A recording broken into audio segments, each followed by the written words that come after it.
হাতে সিগারেট, অন্য হাতে সদ্য বিবাহিতা নববধূর হাত চেপে সদর দরজার সামনে দাঁড়িয়ে আছে তথ্যমন্ত্রীর একমাত্র বকে যাওয়া ছেলে হাসনাত শেখ। মানুষটা চোখ দুটো রক্তে, মুখাব্বয় গম্ভীর, তবু হেলদোলহীন ভাবে একটু পর পর ঠোঁটের ভাঁজে চেপে রাখা সিগারেট থেকে গজগল করে ধোঁয়া উড়াচ্ছে। হঠাৎ তার উপস্থিতিতে কেঁপে উঠল বাড়ি পাহারারত সৈন্যদল। তাদের মাথা নিচু, মুখ বন্ধ, কাঁপছে বেনারসি পরিহিত ষোড়শী কন্যা রোদসীও। সিগারেটের ধোঁয়ায় শ্বাস নিতে কষ্ট হচ্ছে তার। মেয়েটা ঘন ঘন শ্বাস টানছে, মুখে আঁচল চেপে হাসনাত ভাইয়ের পাশে জড়সড় হয়ে দাঁড়িয়ে আছে। একটু দূরে যাওয়ারও উপক্রম নেই।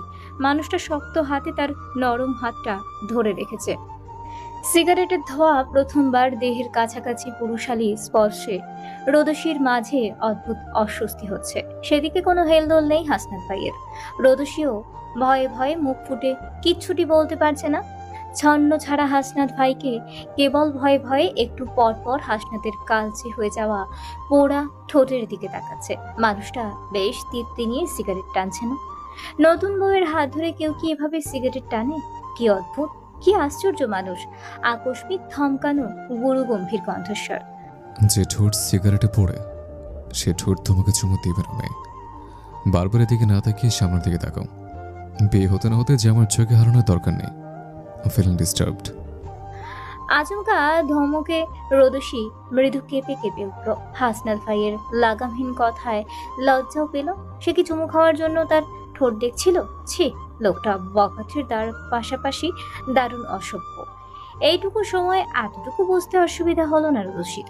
এই লোকটা তার স্বামী। ভাবতেই মেয়েটা শুকনো ঢোক গিলল।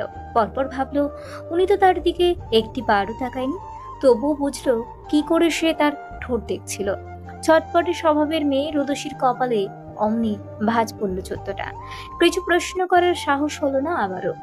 তার আত্মা জুড়ে ভয়ের বিচরণ, ভাবনা জুড়ে অন্য চিন্তা ঘুরপাক খাচ্ছে যে কিভাবে কিভাবে যে এই মানুষটার সঙ্গে তার বিয়েটা হয়ে গেল। সবকিছু যেন অপরিকল্পিত ধোঁয়াশে। এরপর এরপর তার সঙ্গে কি হবে, এরকমটা হাজারটা ভয়, দুশ্চিন্তা কিলবিল করছে মস্তিষ্কে। তীব্র সিগারেটের গন্ধে মাথাটাও ঘুরছে। দেহের গতিবিধির দারুণ পরিবর্তন। সেই রেস ধরে মেয়েটা একবার মিনমিন করে আওড়ালো। সিগারেটটা ফেলে দিন না হাসনাত ভাই, গন্ধে আমার গা গুলিয়ে আসছে। এখন অভ্যাস করো না মেয়ে। হাসনাতের ঠোঁটের ভাঁজে প্রিয়তমার ঠোঁট নয়, হলো সিগারেট থাকে। তারা কখনো সিগারেট ফেলে দেয় না, তাদের সিগারেট ফেলতে নেই। সবাই তো আর জানে না ওরা বেঁচে রোয়া নিকোটিনের এই ধোঁয়ার মাঝে যে জিনিস ওদের প্রাণ বাঁচে, তারা কি করে ওটাকে ফেলে দেবে? হাসনাত ভাইয়ের রহস্যময়ী সব কথা যেন রোদসীর মাথার উপর দিয়ে গেল। সে গোল গোল চোখে তাকিয়ে রইল হাসনাত ভাইয়ের শ্যামবরণ মুখটার দিকে। আচমকাই লম্বা চওড়া হাসনাত ভাইকে দেখতেই তার ভালো লাগছে। তার চোখের নিচে কালচে দাগ, থুতনিতে টোল, গালে খোঁচা খোঁচা দাড়ি, মাথায় এলোমেলো বড় বড় চুল। তবুও লোকটা বড় সুদর্শন। দেখলেই মনে হচ্ছে মানুষটা পত্র ছন্ন ছাড়া। নিজেকে যেন দারুণ অবহেলায় রেখেছে, তবুও তাকে দেখতে অদ্ভুত সুন্দর লাগছে। যেন তার এই অবহেলাটা নিজের সঙ্গে মানিয়ে নিয়েছে, নিজের সৌন্দর্যের সঙ্গে মিশে গেছে। রোদসী ফাঁক ফোকর থেকে খুঁটিয়ে খুঁটিয়ে দেখতে লাগলো হাসনাত ভাইকে। হাসনাতের সেদিকে ভ্রুক্ষেপ নেই, দুনিয়ার কোনো তারা নেই। সে সিগারেটের শেষ টান দিয়ে বারটা দূরে বাঁধল। এরপর কলিং বেল চাপলো কয়েকবার। শব্দ পেয়ে তাৎক্ষণিক দরজা খুলতেই ছুটে এলো মজুমদার বাড়ির ছোট মেয়ে হুমায়রা হুমু। হাসি হাসি মুখে দরজা খুলতেই তার মুখটা ফ্যাকাশে হয়ে গেল। বড় আপুর বেয়াদ্দপ ছেলেটার পাশে কোনো এক মেয়েকে দেখে থমকে গেল অষ্টাদশী হুমুর দুনিয়া। দেহের ভেতর চিনচিন করে উঠল কয়েকবার। আচমকা বুকে হাত চেপে বসে পড়ল মেয়েটা। হাসনাত ভাই দ্বিতীয়বার বিয়ে করেছে, তার পাশে নতুন বউ বুঝি। নারীতে অ্যালার্জি থাকা হাসনাত ভাই কিনা একটা মেয়ের হাত চেপে রেখেছে। কি সাংঘাতিক, কি সাংঘাতিক! আচমকায় চিৎকার দিয়ে উঠল হুমু, ডাকলো, মা, বড় মা, বড় মা, বড় মা। মেয়েটার অনর্গল চিৎকার শুনে ছুটে এলো শেখ বাড়ির বড় গিন্নি নুজাইফা শেখ। উনি পড়ে থাকা হুমুকে ধরে বিচলিত ভঙ্গিতে শুধালো, কি হয়েছে? কি হয়েছে? বড় মা। বলে দরজার দিকে আঙুল ইশারা করলো হুমু। নিজেও কোনো মতে উঠে দাঁড়ালো। এরই মধ্যে দরজা ডিঙিয়ে নতুন বউয়ের হাত ধরে ভেতরে প্রবেশ করলো হাসনাত। নুজাইবা শেখ আকস্মিক ভূত দেখার মতো চমকালেন। নিজের রক্তটা ছেলের পাশে লাল বেনারসি পরা ঘোমটা টানা একজন মেয়েকে দেখে উনি বিস্ময়ে বাক্যহারা। প্রথমবার ভালোবাসার মানুষটাকে নিয়ে ঘর বাঁধা ছেলেটা যখন ধোঁকা খেলো, ভেঙে চুরে এক নারী ছেড়ে গেল। সেই থেকেই তো তার একমাত্র ছেলেটা বকে গেল। নেশা ধরল, ছন্ন ছাড়া ভবঘুরে হলো, লোকের কাছে বেয়াদব নামে পরিচিত হলো। এরপর দ্বিতীয় বিয়ে করানোর জন্য কম চেষ্টা করেনি তারা। কিন্তু হাসনাদের সে কি পাগলামি, কত শত রাগ, প্রতিহিংসা। এক পর্যায়ে হাল ছেড়ে দিয়েছিল ওরা। আর আজ সেই ছেলেটাই না, মার ভাবতে পারলো না। অনেকক্ষণ ধরে আগা করে ছেলেকে ও পাশে গুটিসুটি হয়ে থাকা মেয়েটাকে পরখ করে নিল অবলীলায়। এরপর ব্যাকুল কণ্ঠে শুধালো, তোর পাশে মেয়েটা কে বাপ? বউ, বিয়ে করেছে। হাসনাত শেখের সোজাসাপটা তাৎক্ষণিক উত্তর। অমনি মায়ের মুখখানা খুশির জোয়ারে ভরে উঠল। সে গদগদ হয়ে পুত্রবধূকে নিজের কাছে নিয়ে আসলো, ঘোমটা তুলল। থুতনি ধরে পুত্রবধূর স্নিগ্ধ মুখটা দেখে চোখ জুড়িয়ে গেল তার। মেয়েটা কি সুন্দর, কত রূপবতী। হুজাইফা কিয়ৎক্ষণ মুগ্ধ হয়ে তাকিয়ে রইল সেদিকে। এই আগুন রূপের মেয়েটাকে এলো কই তার ছেলে? মেয়েটাকেই বা তার এত পরিচিত মনে হচ্ছে কেন? কোথাও যেন দেখেছি। ভাবতেই উনি প্রশ্ন করলেন, তোমার নাম কি মা? কেউ ডাকে রোদশ্রী, কেউ বা ডাকে রোদ, সৎমা ডাকে রাক্ষসী। মৃদু কণ্ঠে মেয়েটার নিজের নামের এহানো বিশ্লেষণ শুনে থতমত খেয়ে গেলেন নুজাইবা শেখ। হমুর মুখটাও হা হয়ে গেল। ওদের মুখগুলো একবার পর্যবেক্ষণ করে মৃদু হাসল রোদসী। মাথা নুয়ে নিল আচমকা। এর মধ্যে নুজাইফার ফিরতি প্রশ্ন, তোমার বাড়ি কোথায়? বাবার নাম কি? তোমাকে আমার মতো পরিচিত মনে হচ্ছে কেন? তোমারও তো বোনের বংশধর মা, পরিচিত মনে হওয়াটা অস্বাভাবিক কিছুই না। রোদসী কিচ্ছুটি বলার আগেই হাসনাতের গা ছাড়া উত্তর। রোদসী চমকালো না মোটেও, কিন্তু নুজাইফা শেখ মুখটা শুকিয়ে গেল। আচমকাই এক চাপা পড়া অতীত স্মৃতির পাতায় ভেসে উঠল তার। এতক্ষণের হাসি হাসি মুখটাতে অমনি আতঙ্কের ছাপ। উনি ছেলেকে উদ্দেশ্য করে সন্ধিহান কণ্ঠে শুধালো, কি বলছিস? হাসনাত তৎক্ষণাৎ জবাব দিল না কিচ্ছুটি। ওখান থেকে হেলে দুলে সামনে এগোলো। যেতে যেতে গম্ভীর কণ্ঠে বলল একবার, আমি ভীষণ টায়ার্ড মা, বিশ্রাম প্রয়োজন। নুজাইফা শেখ কিছু বলতে যাবে, এর মধ্যে শেখ বাড়ির ছোট কুইন্নি তনুজা ছুটে এলো। কি হয়েছে আপা? কি হয়েছে এখানে? যাকে দেখে ধামাচাপা পড়া অতীত চেপে ফেললো নুজাইফা। ভয় ভয় কথা গিলে ফেললো। আমতা আমতা করে কিচ্ছুটি বলতে যাবে, অমনি হাসনাতের গম্ভীর কণ্ঠস্বর, বিয়ে করেছে ছোট মা, বউ নিয়ে এলাম। তুমি জলদি বরণ ডালা নিয়ে এসো। বউকে বরণ টরণ করে আমার রুমে পাঠিয়ে দিও। কথা শেষ করে হেলে ধুলে স্বাভাবিকভাবেই নিজের রুমের দিকে চলে গেল হাসনাত। তনুজার চোখে মুখে সবার মতো রাজ্যের বিস্ময়। সে রোদসীর দিকে অদ্ভুতভাবে তাকিয়ে রইল। কিন্তু রোদসী হাসনাত ভাইয়ের লজ্জাহীন কথায় দারুণ লজ্জা পেল। মাথাটা নুয়ে নিল আরেকটু। এইমাত্র লোকটা কি বলে গেল? এর মধ্যে সবটা বুঝতে পেরে তনুজাও হই হই করে উঠল। রাজ্যের আনন্দ নিয়ে রোদসীকে দেখল। মেয়েকে সঙ্গে নিয়ে বরণ ডালা আনতে ছুটল। মায়ের সঙ্গে গেল না হোম। মায়ের মনে আনন্দ থাকলেও তার মনে খরা, বুকে নিদারুণ ব্যথা। কিসের ব্যথা এত, হোমু জানে না সেসব। কিন্তু তবুও কেন যেন হাসনাত ভাইয়ের পাশে এই মেয়েটাকে সহ্য হচ্ছে না তার। সে নীরবে নিভৃতে ওখান থেকে চলে গেল, নিজের রুমের দরজা বন্ধ করলো। তনুজা আসার আগেই রোদসী হাত ধরে ভেতরে নিয়ে গেল নুজাইফা শেখ। রোদসীর সেই হাত ছাড়লো দোতলায় এনে। এরপর চোরা চোখে একবার আশেপাশে তাকিয়ে রোদসীকে সাবধান করে দিল, এ বাড়িতে যদি থাকতে চাও তবে তোমার বাবা মেয়ের নামধাম গোপন রেখো। কেউ জিজ্ঞেস করলে কাউকে সত্যিটা বলবে না। একবার আমার সংসারে যে অশান্তি এসেছিল, আমি চাই না সেসব আবার আসুক। আমি তোমার সম্পর্কে খালা হলো ওসব বলে ভুলো আমি ডাকবে না, মনে থাকবে? রোদসী স্বাভাবিক ভঙ্গিতে মাথা নাড়িয়ে বলল, থাকবে। এতক্ষণ তার মনে হঠাৎ একটি চাপা ভয় ছিল। এখন হঠাৎ কেন যেন সেটা নেই। তার আচার আচরণ স্বাভাবিক, নতুন বউয়ের মতো লাগছে না। মেয়েটাকে আবারও কিয়ৎক্ষণ তীক্ষ্ণ চোখে দেখে নিল নুজাইফা। মনে মনে আওড়ালো, অদ্ভুত মেয়ে তো। তার মাথার ভিতরে এক গাদা প্রশ্ন ঘুরপাক খেলেও কোনো প্রশ্ন আর করলো না। ছেলের রুমটা দেখিয়ে বলল, ওটা হাসনাতের রুম। তুমি ভেতরে যাও। নুজাইফা শেখ চিন্তিত ভঙ্গিতে আবারও নিচে চলে গেল। তার মাথায় নানা চিন্তা হঠাৎ ঘুরপাক খাচ্ছে। হাসনাতের বাবা তারেক শেখ এখনো বাড়ি ফেরেনি ছোট ভাই হুমায়ুনও। ওনারা দুই ভাই যদি এসব ঘুণাক্ষরেও টের পায়, কেলেঙ্কারি ঘটে যাবে। রাজ্যের ত্রাসে বুক ভার হলো মায়ের। ছেলে এতদিন বিয়ে করেনি, ভালোই ছিল। এখন বিয়ে করে মাকে কি এক মুসিবতে ফেললো। ওর কি বিয়ে করার জন্য দুনিয়ার আর কোনো মেয়ে ছিল না? বেছে বেছে তার সেই বোনটার মেয়েকেই বিয়ে করতে হলো। উফ, কি জ্বালা। তার মন্ত্রী সাহেব যদি কিচ্ছুটি টের পায়, ছেলের সঙ্গে সঙ্গে তাকেও ঘর থেকে বিদায় করবে। এবার পুরো বয়সে ঘর ছাড়তে হবে, এইটুকু ভাবতেই নুজাইফা শেখের গলা শুকিয়ে গেল। কিন্তু রোদসী কত স্বাভাবিক। বড় খালা যেতেই সে এক পা দুপা করে পরিচিতদের মতো সামনে এগুলো। যদিও এ বাড়িতে সে আজ প্রথমবার এসেছে। খালার বাড়ি হলেও আগে পিছে কখনো দেখার সৌভাগ্য হয়নি। তার ভাগ্যটাই যে সবার থেকে আলাদা। ফোঁস করে শ্বাস ছাড়ল রোদসী। আশেপাশে চোখ বোলালো কয়েকবার। দোতলায় বিশিষ্ট এই বাড়িটি খুব সুন্দর, চারপাশে রাজকীয় ছাপ। মনে হচ্ছে বাড়িটি খুব যত্ন করে বানিয়েছে শেখ সাহেব। রোদসীর ছোট্ট এই জীবনে এত সুন্দর বাড়ি সে কখনো দেখেনি। তাই কিয়ৎক্ষণ আগ্রহ নিয়ে দেখলো, পরপর নিজেকে ঝেড়ে সামনে এগোলো। আচমকাই পিছন থেকে কারো হুঙ্কার, এই মেয়ে দাঁড়াও, ওদিকে কোথায় যাচ্ছ? বাসর ঘরে আধাত ঘোমটা টেনে বসে বসে সদ্য বিবাহিত স্বামীর জন্য অপেক্ষা করছিল ষোড়শী কন্যা রোদসী। বেনারসি পরিহিত সেই শুকনো মুখ, দুরু দুরু বুক। বয়সের সংখ্যাটা কম হলেও তার বাস্তবতা সম্পর্কে অভিজ্ঞতা বেশ তাকে ভাবাচ্ছে। মস্তিষ্ক সবার মতো কি হাসনাত ভাইও আজ তার সঙ্গে জোর জবরদস্তি করবে, নাকি মানুষটা তাকে তাড়িয়ে দেবে? হাসনাত ভাইকে নিয়ে তার যত ভাবনা।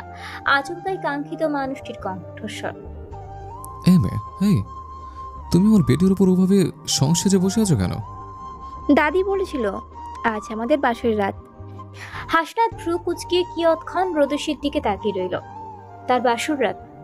বাচ্চা একটা মেয়ে, সে কিনা বলছে আজ আমাদের বাসর রাত। সিরিয়াসলি?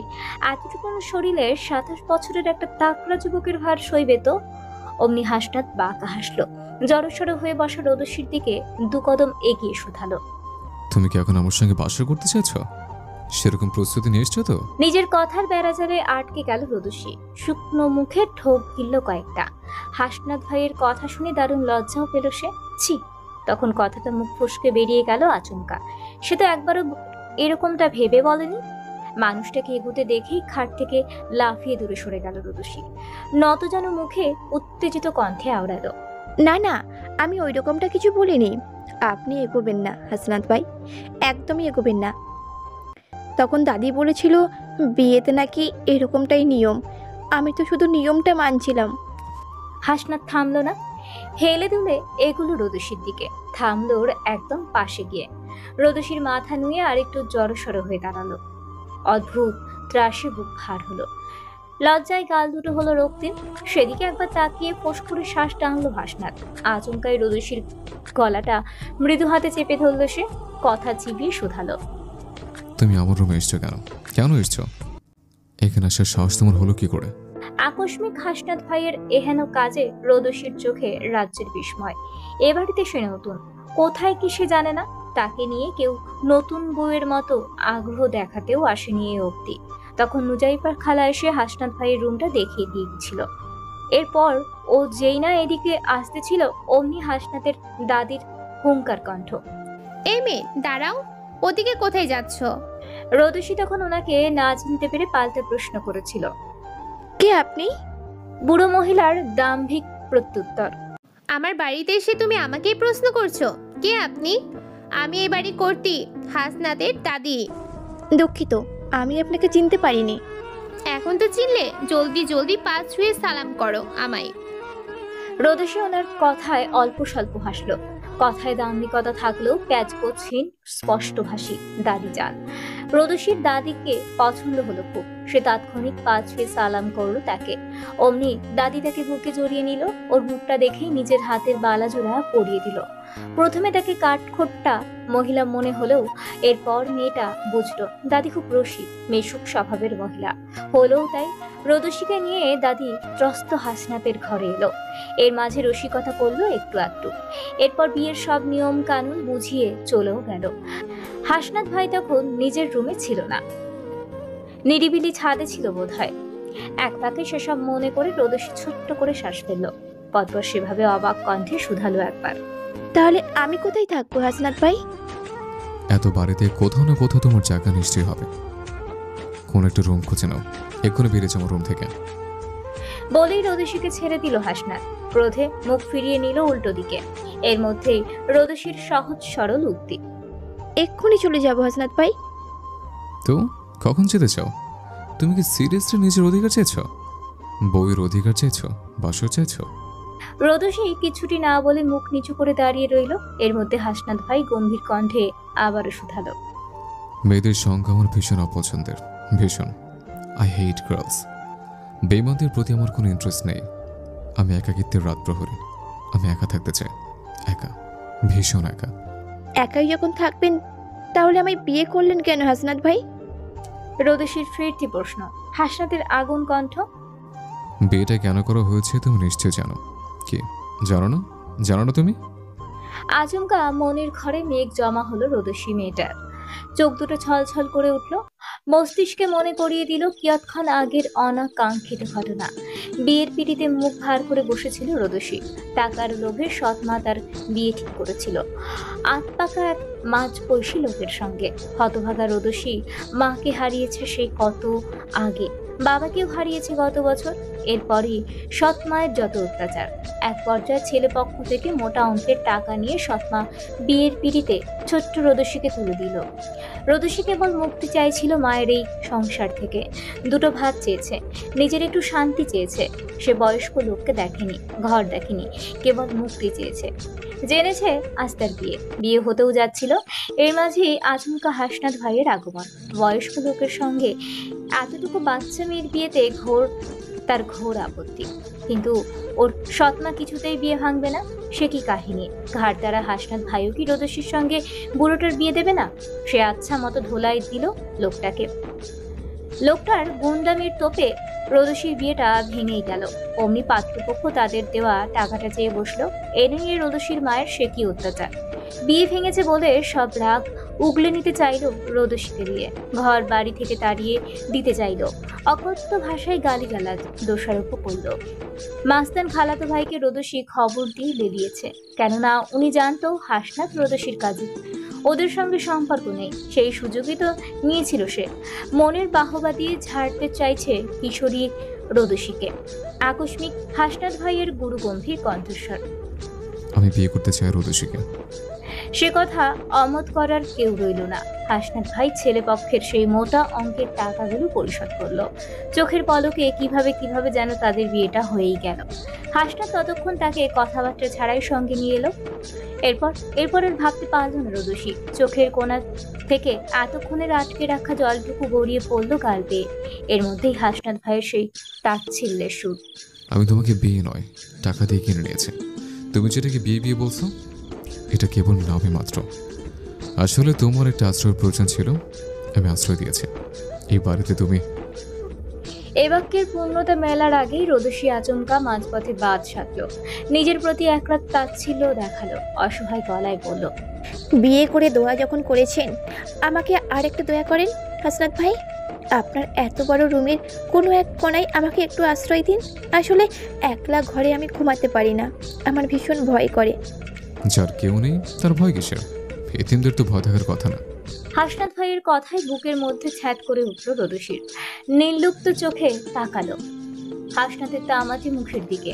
অনেকক্ষণ পর কৈফিয়ত দেওয়ার মতো করে বলল, আমার দুনিয়ায় কেউ না থাকলেও আমার একটা বোন ছিল। ও আমার সৎ মায়ের মেয়ে হলেও ও আমার আত্মার বোন হয়েছিল। আমরা দুইজন সব সময় একই রুমে একসঙ্গেই ঘুমাতাম। হাসনাত কিছু বলল না, পকেট থেকে ত্রস্ত সিগারেট বের করে ধরালো। সিগারেটে লম্বা টান দিতে দিতে রুম ছাড়লো। আবারও কিয়ৎক্ষণ পর এসে উকি দিয়ে গম্ভীর কণ্ঠে রোদসীকে বলল, ঘুমিয়ে পড়ো। শাড়িটা চাইলে পাল্টে নাও। ওয়ার্ড্রোবের এক কোণে কিছু প্যাকেট রাখা আছে, ওখান থেকে যে কোনো একটা জামা নিয়ে নাও। রোদসী সেভাবে দাঁড়িয়ে ছিল এতক্ষণ। আচমকা হাসনাত ভাইয়ের এতটুকু কথায় তার এতক্ষণের ত্রাস দূর হলো। দরজার দিকে তাকালো একবার, হাসনাত ভাই নেই এখন। চোখের পলকে কোথাও চলে গেল। রোদসী আর ভাবলো না সেসব। হাসনাত ভাইয়ের কথা মতো ওয়ার্ড্রোব খুলল। নতুন প্যাকেট সহ কিছু জামা কাপড় ও প্রয়োজনীয় জিনিসপত্র রয়েছে এখানে। দেখেই বোঝা যাচ্ছে এগুলো আজকেই বা একটু আগের আনানো হয়েছে। রোদসীর মুখে অল্প স্বল্প হাসি ফুটলো মুহূর্তেই। সে দ্রুত মেরুন রঙের একটি থ্রি পিস নিয়ে ওয়াশরুমে ঢুকলো। সারাদিনের এত ধকলের মাঝে এবার শান্তিমতো একটা লম্বা গোসলের দরকার। শেষ রাত অবধি ছাদে নিকোটিনের সঙ্গে বিষাদ উড়িয়ে রুমে আসলো হাসনাত। রুমে আসতেই দেখা গেল তার বেডে হাত পা ছড়িয়ে ঘুমিয়ে আছে রোদসী। জামা কাপড় কিছুটা এলোমেলো হয়ে আছে, খোলা চুলগুলোতে চোখ মুখে ঢেকে আছে। হাসনাত এক পলক সেদিকে তাকিয়ে চোখ সরিয়ে ফেললো। ফোঁস করে শ্বাস ছাড়লো। কি এক মুসিবত এলো তার রাজ্যে। কোথায় ঘুমাবে সে? ওই মেয়ের সঙ্গে বেড শেয়ার করবে? ইম্পসিবল। হাসনাত নিরুপায় হয়ে গেল। সোফায় সেখানে শুয়ে পড়ল। এতটুকু সোফায় তার সুটাম্য দেহটা ধরল না। লম্বা চওড়া হাত পা ছড়ানো গেল না। গড়িশুটে মেরে থম মেরে রইল ছেলেটা। তার সুখের ঘুম আর হলো না। তীব্র অস্বস্তি নিয়ে কোনো মতেই রাতটা পার করলো। রৌদ্রোজ্জ্বল ভোরের স্নিগ্ধতা চারপাশে ছড়িয়ে রয়েছে। সূর্যের প্রথম কিরণগুলো আলতো করে উঠেছে, আর সেই আলো গাছের পাতা ও ঘাসের শেকবাড়ি ঝিলমিল করছে। ঘরটির ভেতরে রোদসী গভীর ঘুমে বিভোর। তার চুলগুলো বিছানার বালিশে ছড়িয়ে রয়েছে, আর মুখটি যেন শান্তির এক অমলিন ছবি। হঠাৎ জানালার পর্দা একটু সরে গেল। রোদ যেন উৎসুক হয়ে ভেতরে ঢুকে পড়ে। রোদে পরিপূর্ণ সেই সোনালি আলো সরাসরি রোদসীর চোখে মুখে পড়ে। তাতেই তার নিদ্রা ভেঙে যায়। তার চোখে আলোর প্রথম ছোঁয়া লাগতেই মুখে একটি কোমল হাসি ফুটে ওঠে। ভোরের শান্তি ও রোদে ভরা দিনটির সূচনা যেন এই মুহূর্তেই হয়ে গেল। রোদসী আড়মোড়া ভেঙে বিছানা ছাড়ে। চারপাশে তাকিয়ে বেলা অনুভব করে। আচমকা দেয়ালে থাকা ঘড়িটির দিকে চোখ যেতেই মেয়েটার চৈতন্য ফিরে। বেলা 9টা। এতক্ষণ সে ঘুমালো কি করে? বাড়ি বসে সেই ভোর 5টা কি 6টায় উঠতো। আর আজ এই বাড়িতে সে নতুন বউ। প্রথম দিনই এত দেরি হলো। রোদসীর মন খারাপ হলো। ঢোক গিল কয়েকবার। আশেপাশে তাকিয়ে খুঁজলো হাসনাত ভাইকে। না, মানুষটা কোথাও নেই। উনি কি রুমে একবারও আসেনি? গতকাল রাতে ফ্রেশ হয়ে ভয়ে ভয়ে শুয়ে পড়েছিল রোদসী। অপেক্ষা করছিল হাসনাত ভাইয়ের। কতক্ষণ করেছিল জানে না সে। ক্লান্ত শরীর থাকায় একা একাই ঘুমিয়ে পড়েছে। এত বড় একটা রুমে একা ঘুমিয়েছেও। ভাবতেই ভয়ে মুখটা ফ্যাকাশে হয়ে আসে তার। এরপরও মেয়েটা নিজেকে সামলে আবারও দ্রুত ওয়াশরুমে চলে যায়। পেটে ক্ষুধা লেগেছে বেশ। ডাকাডাকি শুরু করেছে পেটের মধ্যে। সব ভাবনা পড়ে আপাতত এক্ষুনি কিছু না খেলেই নয়। রোদসী অমনি পরিপাটি হয়ে একা একাই নিচে চলে যায়। অপেক্ষা করে কি লাভ? 9টা বাজতে যেহেতু কেউ তাকে ডাকতে আসেনি, এখনো কেউ আসবে না। কখনো কখনো নিজের অবস্থানটি নিজে নিজেই তৈরি করে নিতে হয়। বিশাল বড় ডাইনিং টেবিলে সকালের খাবার আয়োজন করেছিল নুজাইফা শেষ। অমনি পিছন থেকে মৃদু আওয়াজ করলো কেউ। শাশুড়ি, কি করছেন? নুজাইফা খানিকটা চমকালেন। ব্যস্ত হাত থামলো আপনা আপনি। পিছনে ফিরে হাসি হাসি মুখে রোদসীকে দেখতে পেয়ে ভ্রু কোঁচকালেন। কি অদ্ভুত ডাকে ডাকলো মেয়েটা তাকে। নুজাইফা শেখ ফোঁস করে উঠলো। চাপা কণ্ঠে শুধালো, শাশুড়ি, এটা আবার কেমন ডাক? রোদসীর গলার স্বর তার থেকেও চাপা হলো। সে দুপা এগিয়ে নুজাইফা শেখের পাশাপাশি দাঁড়ালো। চারপাশে একবার চোখ বুলিয়ে ফিসফিস করে শুধালো, আপনি তো বলেছিলেন আপনাকে খালা বলে ডাকা যাবে না। আশ্চর্য, তাই বলে তুমি শাশুড়ি ডাকবে? তাহলে কি আপনাকে শ্বশুর ডাকলে বেশি খুশি হতেন? এই মেয়ে, তুমি আমার সঙ্গে ইয়ার্কি মারছো? বড় খালার রাগান্বিত মুখটা দেখে রোদসী অল্প স্বল্প হাসলো। পরপর ডাইনিং এর একটা ভিড়ানো চেয়ারে টেনে বসলো। বসতে বসতে আওড়ালো, আমি এখন একদম ইয়ার্কি করার মুডে নেই শাশুড়ি। আমায় 2টো ভাত দিবেন? বড় খিদে পেয়েছে। শ্বশুরবাড়ির প্রথম রাতটাই আমার উপোসে কেটেছে। আপনার কি সেই খেয়াল আছে? মেয়েটার এহেন কথায় বেশ লজ্জা পেল নুজাইফা। গতকাল সত্যি তো মেয়েটাকে খাওয়ানো হয়নি, নিজেও খায়নি রাজ্যের চিন্তায়। নুজাইফা শেখ দ্রুত সবার আগে রোদসীকে খেতে দিল, নিজেও পাশে দাঁড়িয়ে রইল। রোদসী আচার দিয়ে চিকেন খিচুড়ি খাচ্ছে বেশ আয়েশ করে, সেদিকে এক দৃষ্টিতে তাকিয়ে রইল নুজাইফা শেখ। মেয়েটার মধ্যে যেন তার বোনকে দেখছে। ওর চেহারার গড়ন, চঞ্চলতা, কথার বাচন ভঙ্গি সবটাই যেন মায়ের মতন। নুজাইফা শেখের চোখ ভিজে এলো আচমকায়। কতদিন হয় তার ছোট বোনটাকে দেখে না সে। নিজের সংসার রক্ষার্থে বোনের প্রতি ক্ষোভ দেখিয়ে যোগাযোগ করেনি বহুকাল। আচ্ছা, কেমন আছে মাধবী? স্বামীর সংসারে সুখে আছে তো? তার ভাবনার মাঝে আচমকায় রোদসীর কণ্ঠস্বর। আপনি কাঁদছেন শাশুড়ি? নুজাইফা চোখ মোছার তারা দেখালো না, সেভাবেই ভেজা কণ্ঠে শুধালো। তোমার মা কেমন আছে রোদ? এক লোকমা খিচুড়ি মুখে নিচ্ছিল রোদসী। নুজাইফা শেখের কথায় তার হাত থেমে যায়। কিছুক্ষণের জন্য বুকের মধ্যে ধাক্কা খেলো কয়েকবার, যেন তারা মনে করিয়ে দিচ্ছে তোর মা নেই, তুই এতিম, তুই এতিম। রোদসী ফোঁস করে শ্বাস ছাড়লো। এটা কি দীর্ঘ নিঃশ্বাস নাকি নিজের প্রতি তাচ্ছিল্যের সুর? কিছুই বোঝা গেল না। মেয়েটা তাৎক্ষণিক নিজের হাতের খিচুড়ির লোকমা মুখে পুরে মিহিস্বরে শুধালো। আমার মা আকাশে তারা হয়ে গেছে। আমি তো জানি না উনি কেমন আছে, কোথায় ভালোই আছে। নুজাইফার সারা অঙ্গ কেঁপে উঠলো আচমকা। দেহ ঝাঁকুনি দিল কয়েকবার। তার বোনটা নেই, নেই তার বোনটা। বোনের প্রতি অভিমান আছে, তাই বলে তার মৃত্যু তো কখনো চায়নি সে। নুজাইফা শেখের বুকের মধ্যে ছ্যাদ করে উঠলো। উনি ধরা গলায় একবার আওড়ালো। কি বলছো তুমি? রোদসী ছলো ছলো চোখে হাসলো একবার, বলল, আমার মা বাবা কেউ নেই শাশুড়ি, আমি এতিম। মেয়েটার কথা কেমন অসহায় শোনালো। নুজাইফা শেখ নিজেকে সামলে রাখতে পারলো না। পেতে রাখা একটি চেয়ারে ধপ করে বসে পড়লো। চোখে কোনা দিয়ে অশ্রু গড়িয়ে পড়তে লাগলো অনবরত। মানুষটা শূন্য দৃষ্টিতে তাকিয়ে রইল। নিজেকে বড় অপরাধী মনে হচ্ছে আজ। তার বোনটা যে এই দুনিয়াতেই নেই, সেই খবরটা অবধি উনি জানতোই না। ছিছি।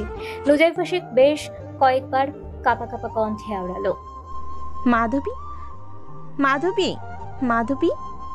মুহূর্তেই স্মৃতির পাতায় ভেসে উঠল বোনের সঙ্গে করা খুনসুটি। সেই সঙ্গে স্মৃতির ফাঁক ফোকর থেকে সেই অতীত। নুজাইফারা ছিল শুধু দুই বোন, বাবা মাকে নিয়ে সুখী সংসার। সে ছিল বড়, মাধবী ছোট। কলেজে পড়াকালীন পারিবারিকভাবে তার বিয়ে হয়ে যায় তারেক শেখের সঙ্গে। তখন মাধবীর বয়স 14 কি 15। এর মধ্যেই 5 বছর পরে তার বাবা মা দুজন একসঙ্গে রোড অ্যাক্সিডেন্টে মারা যায়। মাধবীর আর কেউ রইল না। তারেক শেখের সম্মতিতেই মাধবীকে রাখা হয় তার সঙ্গে শেখ বাড়িতে। ছটপটে স্বভাবের মাধবী ছিল সবার খুব পছন্দের। এ বাড়িতে সবাই তাকে খুব স্নেহ করত। তখন হাসনাত ছিল খুব ছোট। সে মাধবী মাম্মা বলতেই ছিল অজ্ঞান। ছেলেটা মাম্মামকে খুব ভালোবাসতো। মাধবীও একটা মাত্র বোনপোকে খুব আদর করত, সারাদিন ওর সঙ্গেই থাকতো। এরপর কয়েক বছর ভালোই গেল। আচমকা একদিন নুজাইফা শেখের শাশুড়ি আমেনা শেখ বলে বসলো, বউ, মাধুকে আমাদের হুমায়ুনের বউ বানালে কেমন হয়? এই প্রস্তাব ছিল নুজাইফার জন্য বড় পাওয়া। একটি মাত্র বোন, যার সে বলতে কেউ নেই। কোথায় না কোথায় বিয়ে হয়ে যায়। নিজের দেবরের সঙ্গে হলে তো কত ভালো, একই বাড়িতে দুই বোন থাকতে পারবে। তাছাড়া হুমায়ুন শেখ শিক্ষিত, নম্র, ভদ্র ছেলে, সরকারি চাকরি করে, তার বোন সুখে থাকবে। এই ভেবে নুজাইফা শাশুড়িকে হ্যাঁ বলে দেয়। এতে বাড়ির বাকিরা কেউ আপত্তি করে না। এমনকি হুমায়ুনের মনে মনে মাধবীকে বেশ পছন্দ করত, কিন্তু কখনো সাহস নিয়ে কিছু বলেনি। এ বিয়েতে তার ভীষণ আগ্রহ। তারেক শেখও সেভাবে ধুমধাম আয়োজন করে, কিন্তু বিয়ের দিন হঠাৎ মাধবী উধাও। সে কি এক চিন্তার বিষয়। নুজাইফা দিশেহারা কাঁদতে কাঁদতে। বিয়ের আয়োজন থেমে গেছে। হঠাৎ শোনা গেল মাধবী পালিয়েছে। তাও কার সঙ্গে? তারেক শেখের ড্রাইভারের সঙ্গে। মুহূর্তেই গর্জে ওঠে শেখ পরিবার। জনসম্মুখে অপমানে মাথা নিচু হয়ে গেল। নুজাইফাকেও কথা শোনাতে কেউ ছাড়ল না। সে কি ঝড় বয়ে গেল তার উপর দিয়ে, ভাবতে শিউরে উঠল নুজাইফা। এরপর থেকে মান অভিমানে মাধবীর উপর দিয়ে মুখ ফিরিয়ে নিল শেখ পরিবার। নুজাইফাও যেন কোনো দিন যোগাযোগ না করে, কড়া হুকুম ছিল সকলের। নুজাইফাও কয়েক বছর আর সাহস করেনি। এরপর হুমায়ুনও বিয়ে করে নেয় তনুজাকে। এর বহুদিন পর বোনের সঙ্গে একবারও যোগাযোগ করতে গিয়ে ধরাও পড়েছিল মন্ত্রী সাহেবের কাছে। সেদিনই কি হুমকি না দিয়েছিল মানুষটা। এরপর কখনো বোনের সঙ্গে যোগাযোগ করতে পারেনি নুজাইফা। এমনকি মাধবীও কখনো চেষ্টা করেনি। নুজাইফার চোখ ভিজে এলো, শরীর ভার হয়ে এলো। যতই হোক বোন তো, ওর অকাল মৃত্যু তো সে কস্মিন কালেও চায়নি। এ কি হলো খোদা! মুহূর্তেই বোনের প্রতি সব রাগ অনুরাগ গলে গেল। দীর্ঘ বছরের পর বছর বোনটাকে দেখার তৃষ্ণায় চোখ দুটো খাঁ খাঁ করে উঠল। কিন্তু হায় আফসোস, আর কখনো দেখা হবে না মাধবীকে। নুজাইফা শব্দ করেই কেঁদে উঠল, ভেজা গলায় বিড়বিড় করলো। আমি ক্ষমা করে দিস মাধু, তুই ওপারে ভালো থাকিস কিন্তু। এতক্ষণ গোল গোল চোখে নুজাইফাকে দেখছিল রোদসী। পরপর খাওয়া বাদ দিয়ে নীরবে খালার পাশে এসে দাঁড়ালো। ওনাকে কাঁদতে দেখে কিছু বলতে গিয়েও বলল না, ধরে নিল তার এই কান্না স্বাভাবিক। আকস্মিক রোদসীকে আষ্টে পিষ্টে জড়িয়ে নিল নুজাইফা। কপালে বার কয়েক চুমু খেয়ে ব্যাকুল কণ্ঠে বলল, তুই আমার মাধু একমাত্র চিহ্ন, তুই আমায় ছেড়ে কোথাও যাস না মা। রোদসী যন্ত্রের ন্যায় বলল, যাব না। এর মধ্যে কোথা থেকে যেন তনুজা এলো, যাকে কাঁদতে দেখে বিচলিত হলো। এই বাড়িতে আসার পর ওরা দুই যা মিলেমিশে থেকেছে, দুজনের মধ্যে খুব ভাব। নুজাইফা তার যা হলেও কখনো ভাবি বলে ডাকেনি, আপা বলে ডেকেছে সেই শুরু থেকেই। আজ মানুষটাকে অঝরে কাঁদতে দেখে তনুজা উদ্বিগ্নতা বাড়ল। সে বারবার জিজ্ঞেস করলো, কি হয়েছে আপা, কি হয়েছে? তুমি কাঁদছো কেন? নুজাইফার কথার জবাব দিল না। তনুজার কথার শুনলো কি শুনলো না বোঝা গেল না, তবে তার কান্নার গতি কমে এসেছে কিছুটা। তনুজা আপার থেকে জবাব না পেয়ে অধৈর্য কণ্ঠে রোদসীকে জিজ্ঞেস করলো, তুমি কিছু জানো বউ? আপা কাঁদছে কেন?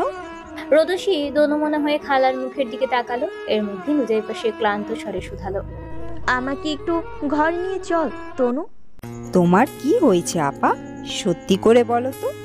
আপার হাত ধরে জিজ্ঞেস করলো তনুজা। নুজাইফা সবটা লুকিয়ে মৃদু কণ্ঠে মিছিমিছি আওড়ালো, ওই শরীরটা একটু খারাপ লাগছে। তনুজা অমনি অদ্ভুত চোখে আপার দিকে তাকালো। তাকে কি বোকা মনে হয়? সে কি নতুন এই বাড়িতে?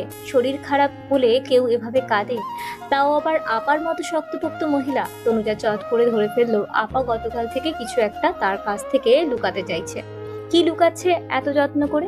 প্রশ্ন আসলেও তৎক্ষণাৎ ফিরতি প্রশ্ন করলো না তনুজা। নিঃশব্দে বিনা বাক্যে আবার হাত ধরে তার রুমে নিয়ে গেল।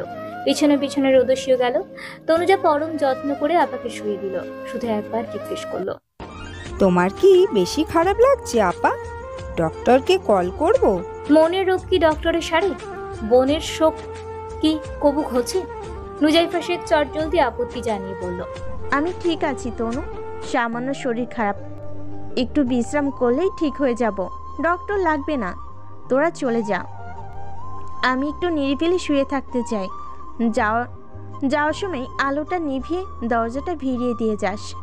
তনুজা আগাগোড়া খুঁটিয়ে একবার নুজাইফাকে দেখে নিল। এরপর রুমের আলো নিভিয়ে রোদসীকে পরিচিতদের মতো করে বলল, চলো রোদ, আমার সঙ্গে চলো। রোদসী তার পিছনে এলো। তনুজা ত্রস্ত এলো রান্নাঘরে। তার শেখ ও হুমায়ুন দুই ভাই জিমে গিয়েছে, এক্ষুনি আসবে বোধহয়।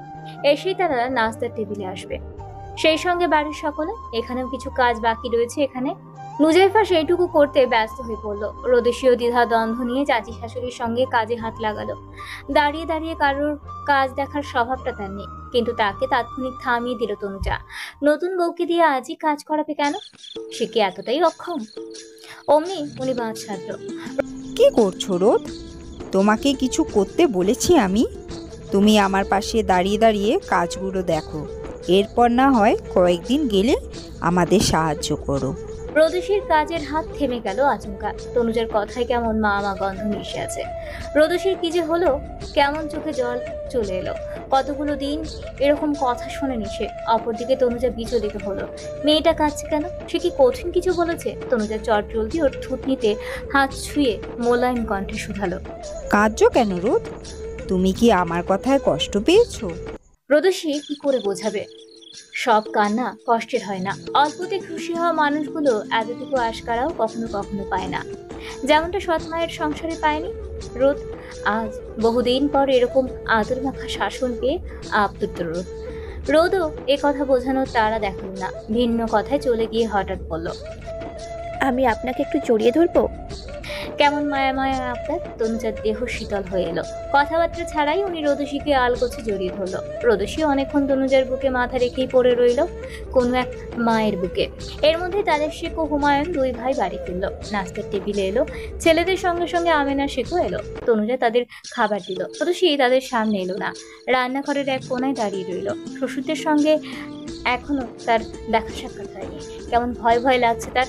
দূর থেকে এদের কণ্ঠস্বর শুনেই অদ্ভুত এক ত্রাসে বুক ভার হলো মেয়েটার। আজ টেবিলের কাছে নুজাইফা নেই, যা লক্ষ্য করে তারেক শেখ তনুজার কাছে জানতে চাইল। তোমার আপা কোথায়? তনুজা রয়েস হয়ে বলল, আপা ওনার রুমে আছেন। ওনার শরীরটা আজ একটু খারাপ করেছে। বলো কি, ভাবির কি হলো আবার? সকালেও তো ভালো দেখে গেলাম। জানতে চাইল হুমায়ুন। আমেনা শেখও তারেক শেখের বাপ খাবারের হাত থেমে গেল। তনুজার মুখের দিকে তাকিয়ে রইল কিছু শোনার আশায়। এর মধ্যে তনুজা আমতা আমতা করে জানালো, তেমন কিছু না, ওই একটু ক্লান্ত লাগছে। তারেক শেখ উঠে দাঁড়ালো নাস্তা রেখে। এর মধ্যে মায়ের রুম থেকে হঠাৎ হাসনাত এলো। বাবাকে মাঝপথে থামিয়ে দিয়ে বলল, মা ঠিক আছে, আপনি নাস্তাটা খেয়ে তারপর যান। তারেক শেখ বিস্ময় নিয়ে ছেলেকে দেখলো। হাসনাত সেসব পাত্তা না দিয়ে হেলে দুলে নাস্তার টেবিলে বসলো। নিজের প্লেটটা নিজে নিয়ে সাজালো। তারেক শেখের চোখ কপালে উঠে গেল। এবার চোখ বড় বড় করে হয়ে গেল বাকিদেরও। আজ এত দ্রুত নাস্তার টেবিলে ছেলেকে দেখেই তাদের যত বিস্ময়। কেননা ছন্ন ছাড়া হাসনাতের সকাল হয় দুপুরে। কখনো কখনো মদ গাঁজা খেয়ে সারাদিন বেহুশ হয়ে পড়ে থাকে। ছেলের সাথে ফের কবে একসঙ্গে নাস্তা করেছে বাবার মনে পড়ছে না। পোষ করে শ্বাস ছাড়লো তারেক শেখ। নিজেও বসলো ছেলের মুখোমুখি। এরপর খানিকটা তাচ্ছিল্যের সুরে শুধালো, কি ব্যাপার, তুমি আজ এখানে লতা পাতা রেখে আজ মানুষের খাবার খাচ্ছ যে? টাকা পয়সা হাতে নেই নাকি? ছেলের গা জ্বলানো কথা শুনে আমেনা শেখ ফোঁস করে উঠল। নাতির জন্য দরদ উথলায় পড়ল। হাসনাত যতই খারাপ কিংবা বখাটে হোক, তার চোখের মনি এই ছেলেটা। যৌবন বয়সের প্রথম নাতি হাসনাত, সে বড় আদরের। তাদের নানি দাদির সম্পর্ক খুব মহব্বতের। ছেলের এতটুকু কথাই যেন দাদির গায়ে লাগলো। অমনি উনি ছেলেকে ধমকে উঠল, তোর গা জ্বালানো স্বভাবটা আর গেল না তারেক। এত বেশি বুঝতে বলেছে কে তোকে? থতমত খেয়ে গেলেন তারেক। মাথা নিচু করে নিজের খাবারের প্লেটের দিকে তাকালো। আচমকাই হাসনাতের গম্ভীর কণ্ঠ, বাবা বিয়ে করেছে। তারেক শেখ ভ্রু কুচকে তাকালো ছেলের মুখ পানে। গতকাল এই কথা শুনেছে তারেক, নুজাইফা বলেছে। কিন্তু হাসনাত আজ এমন ভাবে ঘটা করে বলছে কেন? এরকম স্বভাব তো ওর না। ইয়াদ্দব ছেলেটা কি তার সঙ্গে আর কি করছে? তারেক সাহেবের কুচকে যাওয়া ভ্রুজোড়া আর একটু বাঁকা হলো। পরপর সে যথাযথ গম্ভীর কণ্ঠে শুধালো, তুমি কি আমার সঙ্গে রসিকতা করছো হাসনাত? হাসনাত অদ্ভুত ভঙ্গিতে হাসলো। তারেক শেখ গম্ভীর হয়ে সেদিকে তাকিয়ে রইল। ওর দিকে তাকালো বাকিরাও। বাবাকে তাকিয়ে থাকতে দেখে হাসনাতের ফের গা ছাড়া প্রশ্ন, আমার বউকে দেখেছেন বাবা? তারেক শেখ তপ্ত শ্বাস ছাড়ল। নতুন পুত্রবধূকে দেখার আগ্রহ দেখালো না, তবে তার প্ল্যান রয়েছে। খালি হাতে তো আর নতুন বউকে দেখা যায় না। ছেলে হুট করে বিয়ে করেছে, এতে বাবা খুশি না হলেও অখুশি না। তারেক শেখ ছেলের সঙ্গে হয়তো কথাবার্তা না বাড়িয়ে নিজের খাওয়াই মনোযোগী হলো। কিন্তু হাসনাত থেমে নেই। ঘটা করে যেন নিজের বউকে বাপ চাচাদের দেখাতে চাইছে, এরকম একটা ভাব তার মধ্যে। সে ত্রস্ত হমুকে উদ্দেশ্য করে বলল, এই হোমো, তোর ভাবি কোথায় রে? এখানে ডেকে নিয়ে আয় তো। হোমু সবেমাত্র নাস্তার টেবিলের কাছে আসছিল, উদ্দেশ্য মানুষটাকে এক নজর দেখবে। এর মধ্যেই হাসনাত ভাইয়ের কথা শুনে তার গা জ্বলে গেল। কত ঢং তার! এক রাতেই বউয়ের প্রতি কত ভালোবাসা উঠলে পড়ছে। এই যে হোমু সারা রাত কেঁদেছে, নির্ঘুম রাত কাটিয়েছে। সে খবর কি একটিবার কেউ নিয়েছে? বুঝেছে কেউ তাকে? তবুও বেহায়ার মতো আজও হাসনাত ভাইকে এক নজর দেখার লোভ সামলাতে পারেনি সে। বিপর্যস্ত মন নিয়ে ছুটে এসেছে ঠিকই। নাস্তা তো ছিল আজ বাহানা মাত্র, কিন্তু এখানে না আসাই বোধহয় ভালো ছিল। এক চিমটিও তো মানুষটা তাকে বোঝেনি কখনো। উল্টো হোমুর দগ্ধ হৃদয়ে নুনের ছিটা দিচ্ছে। হোমু ব্যাপক অনিচ্ছা আর মন খারাপ নিয়ে ওখান থেকে চলে যেতে নিল দোতলায়। এর মধ্যে তনুজা বলে দিল, ও বৌমা রান্নাঘরে, তুই গিয়ে নিয়ে আয় তো মেয়েটাকে। মার থেকে মাসির দরদ বেশি। মনে মনে বিড়বিড় করলো হোমু। মেয়ে দিকে পুড়ছে আর মায়ের কি দরদ অন্য মেয়ের জন্য। হোমুর গা চলে গেল আবারও। সে ত্রস্ত চাপা ক্রোধ নিয়ে রান্নাঘরে গেল। এতক্ষণে জমানো সবটুকু রাগ উকলে দিয়ে রোদসীকে খ্যাঁক খ্যাঁক করে বলল, এই মেয়ে তোমাকে ডাকছে ওখানে। আচমকাই হোমুর কথায় চমকে উঠল রোদসী। ভয়ও পেল কিছুটা, তবুও নিজেকে অকপটের সামনে নিল মেয়েটা। হোমুর দিকে কিরকম করে তাকিয়ে রইল কিয়ৎক্ষণ, যা দেখে হোমু কটকট পায়ে ফের ফিরল উল্টো পথে। রোদসী কি বুঝে যেন মুচকি হাসলো একটু। এরপর মাথায় চাপানো ওড়নাটা আর একটু টেনে হোমুর পিছু নিল। দূর থেকে রোদসীকে দেখে হাসি হাসি মুখে এগিয়ে এলো আমেনা শেখ। আলগোছে নাত বইয়ের হাত ধরলো পেঁচিয়ে। এতে এতক্ষণের অজানা ভীতি কমলো রোদসীর। সে কৃতজ্ঞ চোখে তাকালো দাদির দিকে। এর মধ্যে দাদি রোদসীর কানে মুখ গুজে ফিসফিস করে শুধালো, শ্বশুরদের পা ছুঁয়ে সালাম করতে হয় জানো তো? রোদসী মাথা কাত করে হ্যাঁ বোঝালো। এ নিয়ম গ্রামে বসে সে বহুবার দেখেছে। এদের গ্রামে এই নিয়মটা খুব চলে। খাবার খাওয়া শেষ করে সবেমাত্র উঠে দাঁড়িয়েছিল তারেক শেখ ও হুমায়ুন দুই ভাই। তনুজা এটো থালাগুলো গোছগাছ করছে কাজের মেয়েটিকে সঙ্গে নিয়ে। আর হাসনাত সে এখনো খাচ্ছে, এমন ভাবে খাচ্ছে যেন খাওয়া ছাড়া আর অন্যদিকে তার মনোযোগ নেই। এর মধ্যে রোদসী এলো। দাদির কথা মতো শ্বশুরকে পা ছুঁয়ে সালাম করলো হুমায়ুনকেও। তারেক শেখের মুখভঙ্গিমা গম্ভীর হলেও হুমায়ুনের মুখ হাসি হাসি। পুত্রবধূর আচরণে যথেষ্ট খুশি মানুষটা। সে ত্রস্ত দাঁড়িয়ে থাকা রোদসীকে উদ্দেশ্য করে বলল, কেমন আছো মা? জি আলহামদুলিল্লাহ ভালো। হুমায়ুন তাকে আবারও একটি চেয়ার দেখিয়ে বসতে বলল, কিন্তু রোদ বসলো না। হুট করে ভীষণ অস্বস্তিতে মাথা নুয়ে নিল। আর চোখে একটাবার হাসনাত ভাইকে দেখে নিল। তার মধ্যে তারেক শেখের গুরুগম্ভীর কণ্ঠস্বর। নাম কি? রোদসী মৃদু কেঁপে উঠল। আচমকা আশেপাশে তাকালো। এর মধ্যে হুট করে হাসনাত ভাই এসে তার পাশে দাঁড়ালো। এতক্ষণ যেন নীরবে ভরসা পেল রোদ। পরক্ষণেই স্বাভাবিক ভঙ্গিতে জানালো, রোদসী। বাবার নাম? শ্বশুরের ফ্রেশ প্রশ্নে ঢোক গেল। রোদসীর মনে পড়ে গেল খালার বারণ। কি বলবে রোদ? চোরা মুখে এদিক সেদিক চাইলো বার কয়েক। তীব্র অস্বস্তি আর ভীতে যখন নাজেহাল অবস্থা মেয়েটার, ঠিক তক্ষুনি মুখ খুলল হাসনাত, সেই ভাবলেশীন কথাবার্তা। আপনি রোদকে চিনতে পারছেন না বাবা? কিন্তু মাধবী মাম্মাকে তো চিনতেন।